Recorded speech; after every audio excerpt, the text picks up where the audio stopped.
I'm Shannon. And I'm Lisa. And you're listening to Blacktivities, a celebration of all things Black. Black culture, Black history, Black perspectives, and Black panache. Celebrating our Blackness doesn't mean exclusion. Everybody's invited, but you gotta come in and have a seat. So let the Blacktivities begin.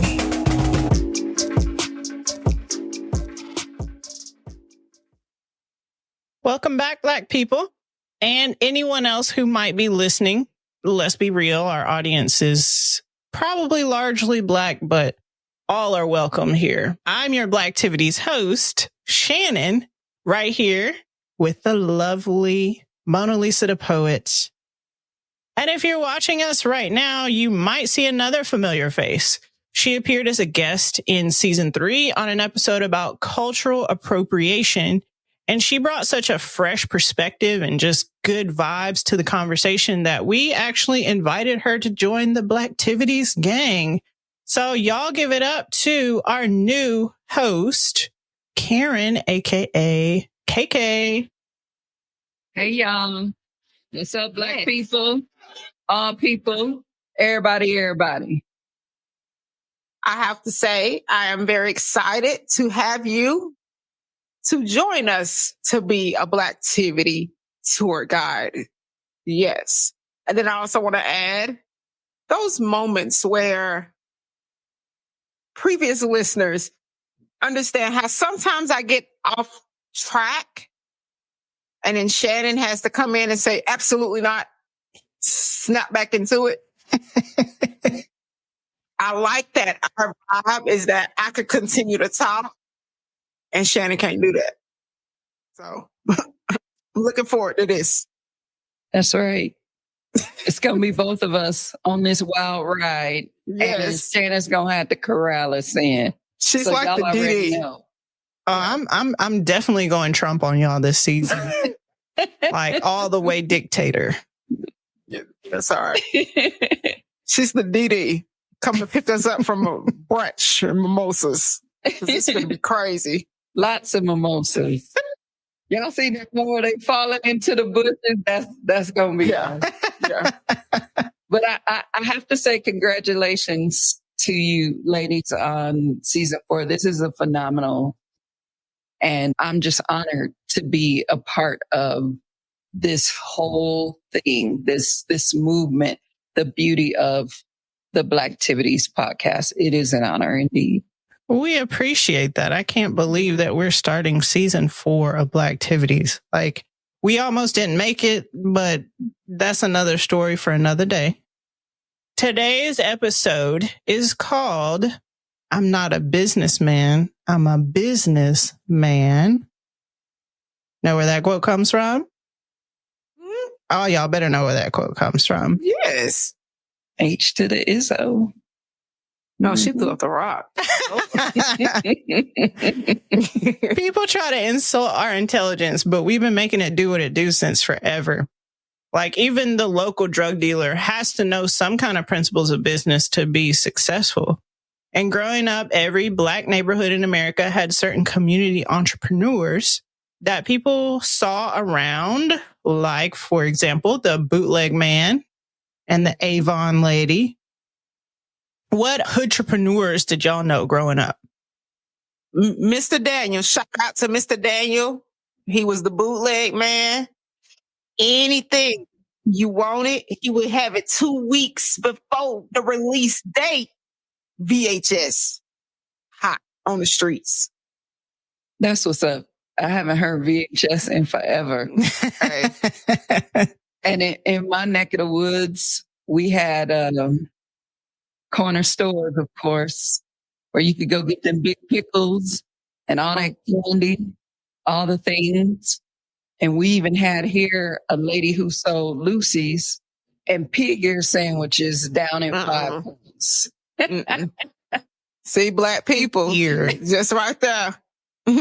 Wait till the health episode. Pig ears. Okay, But she didn't get in trouble for the pig ears. She got in trouble for the Lucy's. The loose That's cigarettes. crazy. They let us die of hypertension and everything else, but don't make no money off of our cigarettes. We want to kill y'all. You can't kill yourselves. Oh, man. Pressure up thinking about that. Now, if you're a day one listener, you're going to notice some differences in the format of the show and some bonus content as well, because we do believe in evolving and continuing to make the show better. So hopefully you like and welcome the changes. And you are always welcome to let us know your thoughts on social media. We're primarily on IG as @Blacktivities Pod. I'm also at Just Shan Official. Lisa and Karen, what are y'all's IG names? Mona Lisa, the DA, poet. Mona Lisa, the poet. Come join me. And I'm at KK Roberts Grissom. All right. And we're also on Facebook, guys, because we're millennials. We're just going to say that. We're all millennials. And so we still do use Facebook. Like I was in that original group of Facebook users when you had to have a college email to join Facebook. So anyway, if you want to stay up to date with what we got going on and chat with us personally, then check those show notes for the links, because I always put them there. Mm-hmm. All right. One of the changes that we made is because of my accent. Originally, we had sex facts, but y'all told us that it sounded like I was saying sex facts, which I was not. So now we are going to bring you big facts instead. Big facts. no cap. The big facts. Big facts, no cap. Do it again on the thing. Big facts. No cap. Okay. Yeah, I'll take it. Playing around. I got some new equipment for Christmas. So anyway, KK, what's today's big fact?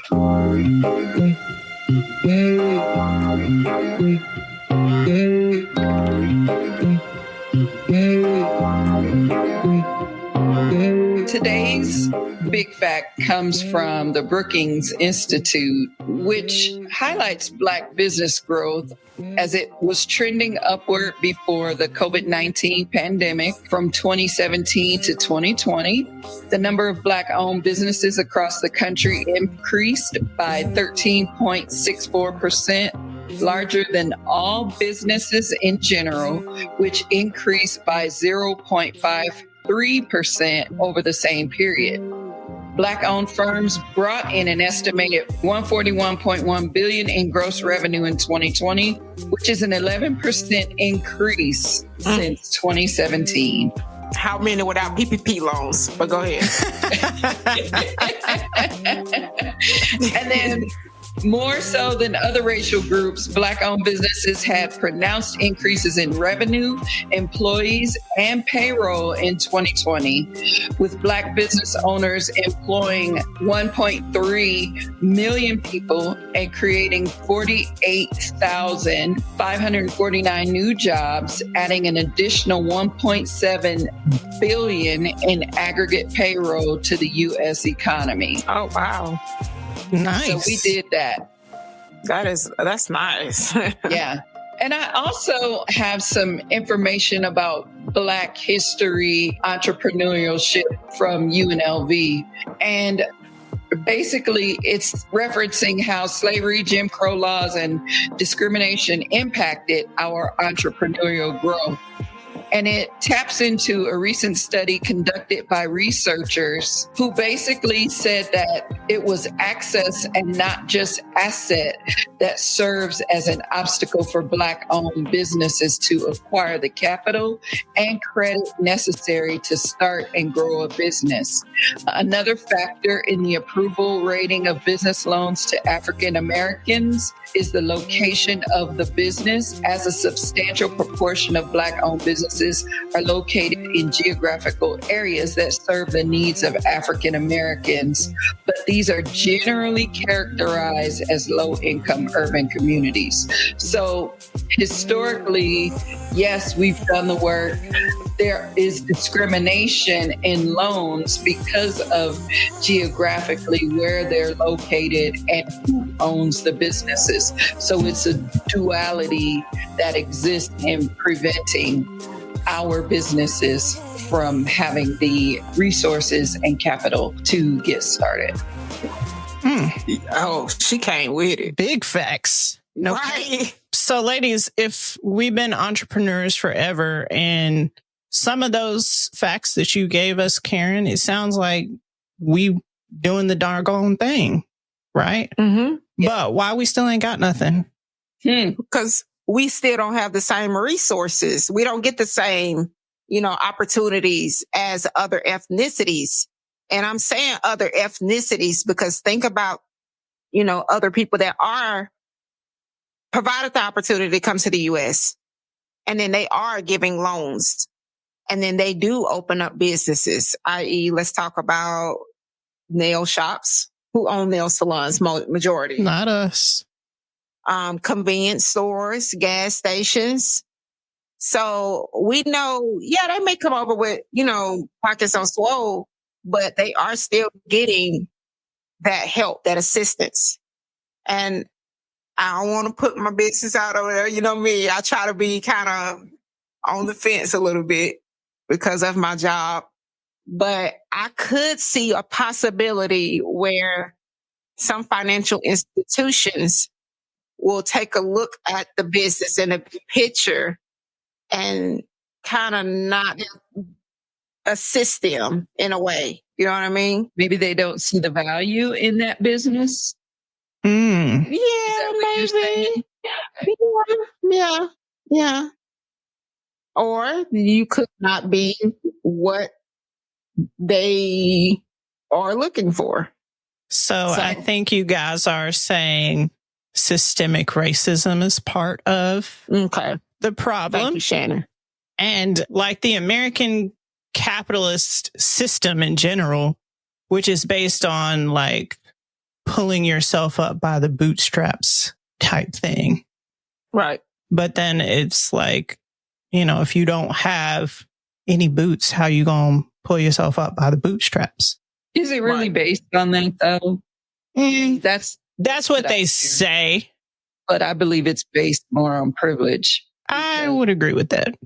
The reality is when it comes to having capital, you're supposed to pull yourself up, but a lot of people who are making moves, if you think about people who are even in prevalent positions, like Elon Musk wasn't pulling himself up by nothing, nor was Donald Trump. That is generational wealth that has been passed on that they have had the ability to capitalize on. Honestly, I don't believe that they're self-made because you had to have somebody help you. You had to have somebody give you an opportunity. You had to have somebody who maybe was in a position where they were able to offer you, whether it's money to support or they knew some people who knew some people. So I don't believe anybody is self-made. I don't believe in that. What if they're saying and I could tell there's someone that's going to listen to this and say, well, self-made is I got out there and I did lace up my boots and I was negotiating and talking to people and networking. Like they look at that as if that is their work. But somebody had to give you the opportunity. So even if you're out there doing that, somebody still had to give you a chance. Whatever you negotiated for, they had to give you that. And then they're going to be like, you're not going to take this from me. Okay. I work hard. I work hard and bust my behind, but I am not self-made. Trust and believe. Marcus and Cordia are always there helping me out. Yeah, this is true. Well, and it's interesting too when it comes to that, because we don't want to take anything away from those who have moved up based on their effort, but it does require somebody listening or giving you the opportunity or seeing the value in what you're doing. And I think that's what you were talking about, Lisa. Like, okay, there's systemic issues that prevent us from moving, but there are also folks who defy those odds. It's few and far between, but I do know of a young lady who gave the example of she said, I'm going to tell you how different our lives are from the majority of folks. She said, I went to buy a house, and I don't know if I've shared this example before. She said, but I went to buy a house and I needed to have more money at closing. And they literally looked at me and was like, don't you know somebody you can borrow money from? Is there somebody in your family you can just reach out to give you the extra, whatever it was, $5,000, $10,000? That's not a part of our existence. But then they say that, and then when you get gifted this money, they want to know where it came from. They want them to present bank statement. So I'm like, what? Why? Don't even offer it if we're gonna do this extra stuff. Do you feel like our mindset, like as a Black community overall, has something to do with why we still ain't got nothing? Yes, because even though we're sitting here, we're talking about it, some people look at that as like a lack of motivation, if that makes sense. Like they feel like, well, I'm Black. They ain't gonna give me nothing anyway. So that can keep them from doing it. It's that motivation. I look at like different cultural groups, like especially Asian cultures, and how they stick together and they support one another. And Hispanic. Yes, Hispanic culture. Communities too. Big. Like, yeah.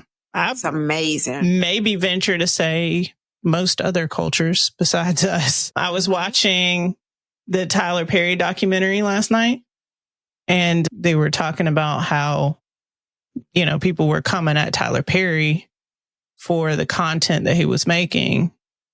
And it's like, as soon as a Black person does something and they have some success, here comes somebody else trying to like pull them down. And I don't know why we do that, but that might be a factor in why we still don't have anything, because we can't truly come together like that. Tyler Perry, bless his heart. I mean, it's like, I can understand it. And no, I'm saying this because I started out with watching his plays. And then, yes, it moved up to the movie. It's like, okay. And then when he got his studio and all of that, but it seemed like the content was always the same. So he listened to that and tried to come out with an action movie. Remember Alex Cross? And bless his heart. Baby, he done went and hired a stunt double from down the street from the hood. No, baby. And see, I love Tyler Perry too. I think that in terms of entrepreneur, he is an amazing example of that. I also see entrepreneurs, for example, Mike Epps just pretty much bought up the block that he used to live in. That's the kind of things we used to do. But I want to Bootsy too. Bootsy. Yeah. Bootsy. And I want to uplift something. We have principles in place that we have not tapped into. Kwanzaa. We're in the midst of Kwanzaa.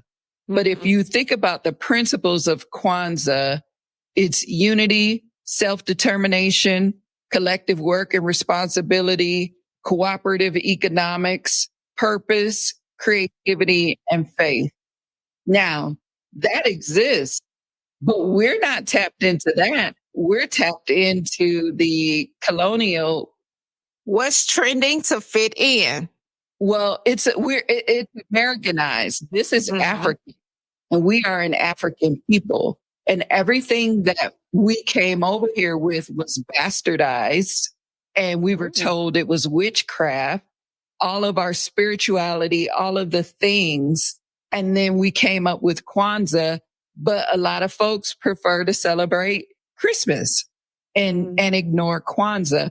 But what if we all practice this and every day utilized it? But this is the stuff that other cultures do. And I even had somebody reach out to me about getting together, and I can't remember the word. It's going to come to me, I'm sure, after this, and get some folks together and pull together money. And this is what other cultures do. And you support the different members of your group in their endeavors until everybody is lifted. Now, if we did that instead of, I saw a meme that said we'll get together to buy tables and bottles, but won't get together to buy back the block. So those are some of these principles. These 7 principles are in place. It's already here for us. We just have to put action behind it. So what is the key to overcoming these things so that more of us can be successful professionals? Is it education?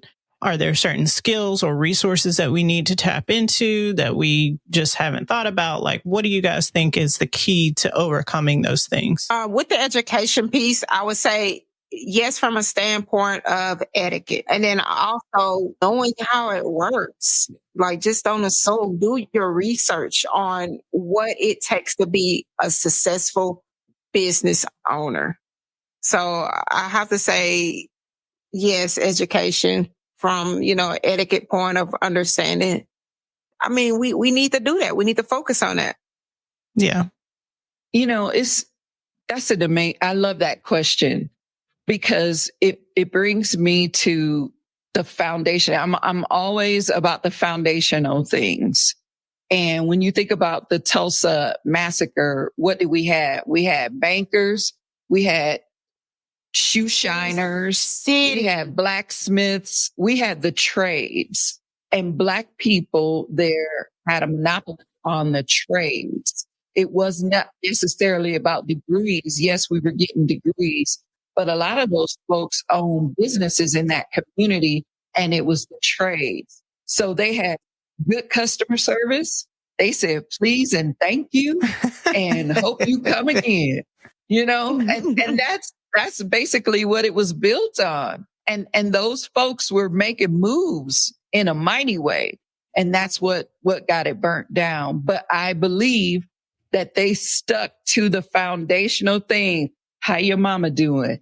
Oh, you need me to do that too? I'm happy. I know that I'll just add that to the service. It's no problem. Yeah. What do you need from me? Get it to me later. Yes. Yeah. Like a sense of community. Yeah. Yeah. Mm-hmm. That we don't necessarily have now. No, because we got rules now. Yes, definitely. I think we also need to kind of tap into ourselves because I feel like we're already an innovative group of people. Like throughout history, we have had to make do with what we had. And like I said, make it do what it do because we had to. And that I feel is still ingrained in us. Everything that we do is what shapes what's popular. And so I think if we tap into that and we kind of hone the skills that we have, we could do a lot more. I also think that we need to stop thinking of each other as competition. Oh, because I feel like we don't realize there's enough space for everybody. Yeah. And I know that maybe some of that stems from our history in the country with slavery and the way that they kind of brainwashed us and shaped our minds. We kind of carried that, I feel like, to present day in a lot of ways, but there's room for everybody. And I think by other people being successful, it helps everybody else. So I think we need to think about that too. This is true. Absolutely. How have shifts in technology and the digital landscape provided new opportunities for Black entrepreneurs to do the dang thing? In my opinion, like we're creative people as it is. So using technologies and we adding our own little flair to it, I think that, it makes it successful. The way that social media is just something really, funny to bring attention to whatever that business is or, it'll make me curious if that's what you're asked. Yeah. One thing I thought of is that, if you can do business online, you can kind of get around some of those structural things because people don't actually have to see that you are a Black owned business. In some ways, it's beneficial, I guess, to know that it's a Black owned business, but in other ways, it might help us to get around some of those structural things that if they see us and know that it belongs to us, then, the structure steps in. How do y'all feel about businesses that, make a name for themselves and then they just sell? And to give you an example, like the hair products I Carol's use, daughter. Mael. Oh, I love Mael. I hope I'm saying the name right. But it had me when on my natural journey, like my hair coils up by itself. Like, it's just like, okay, look at me, edges back. And then I found out that they sold out to Procter and Gamble. it's They're like no longer a Black-owned business. it's a plus and minus to that, because I want to keep the money in the community, but at the same time, I can't knock that person for getting paid the big bucks. This is true. I guess it depends on what they do with that payout. Right. Are they putting it back into the community and investing in the community?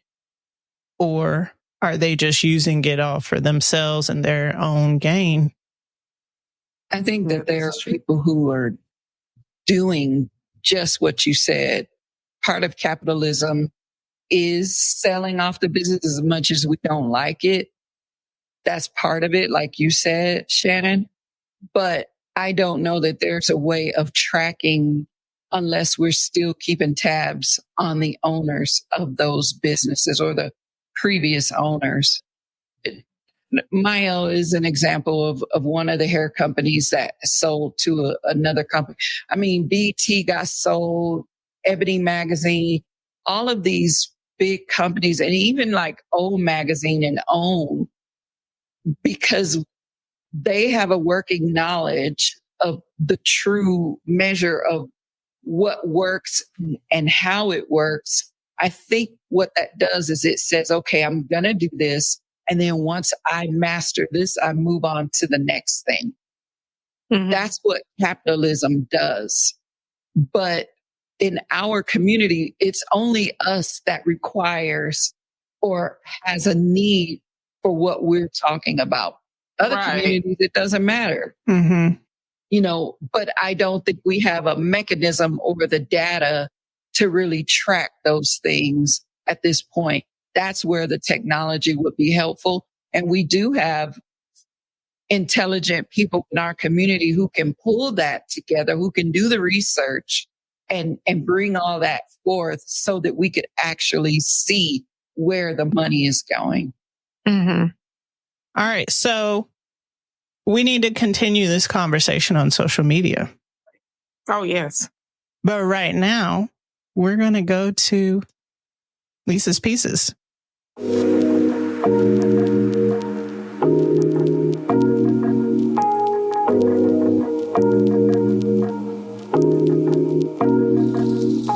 So, hello guys. This sun is acting crazy out here. I'm in the sunroom, and it was just like, hey, it's my time to shine. Here you go. But I want to bring you a piece, untitled, but I hope you guys like it. Ooh, wow. The power you illuminate. The stride, we're proud and grateful of the pride. Please share. Donate your drive, baby. Your creative design got us all in a bind, causing two thoughts in your mind. One of the support and the other the hater. Just rest your brain. Don't worry your hustling little heart, because you're a professional. You're needed. You're a business man. Right. All right.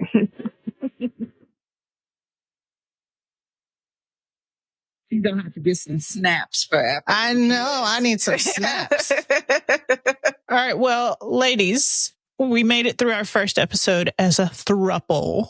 What are some of your takeaways from this discussion? What is your call to action for the culture? Okay. Well, two business owners. Your true supporters respect your hustle and will pay the price. A real customer will go the extra mile. And I can personally say, take pride in your growth. We will applaud you. We do. So please keep going. Keep your stride, keep your hustle, because you never know, as corny as it may sound, you're setting an example for someone else. And please be professional. Please, please. That's very important. Understand how business works. Your worth is your worth. You are strong, but it's a must to maintain professionalism and be the successful business owner you can be. That's what's up. Professionalism is a must. My conversation, we're headed into 2024. And as I look and consider entrepreneurs within our community and throughout, we do need to do all the things that Lisa mentioned. And we need to know that it's okay to reproduce yourselves. That's the mark of a great leader, is if you're leading a business and you can reproduce yourself. There's plenty out here. When you think about the billions of dollars we spend in particular areas like the hair care industry, we are now saying, oh, we're going to own this. And we can have multiple opportunities and we can reproduce ourselves and our children can take over. And we need to be thinking of generational wealth, how to create that, how to sustain what we have, and how to make it self-sustaining and have it level out for the next generation. We can do this. I'm convinced of it. We're a strong people who've overcome so much, and we've been strong and we've been overcoming. That's not going to stop, but we need to apply that to ourselves and the direction that we want to go as entrepreneurs. I completely agree. And my call to the culture, or call to action for the culture, is to come together and remember that sense of community. Extend a hand to someone who just might need an opportunity. Once you find some success, extend an opportunity to someone else and help pull them up. Another call to action for the culture is to go ahead and click that plus in Apple Podcast or that subscribe button in YouTube to make sure that you keep getting these episodes. So until we meet again, King and queens, keep doing big things. I've been waiting so long to say this. Let's go. Peace, y'all.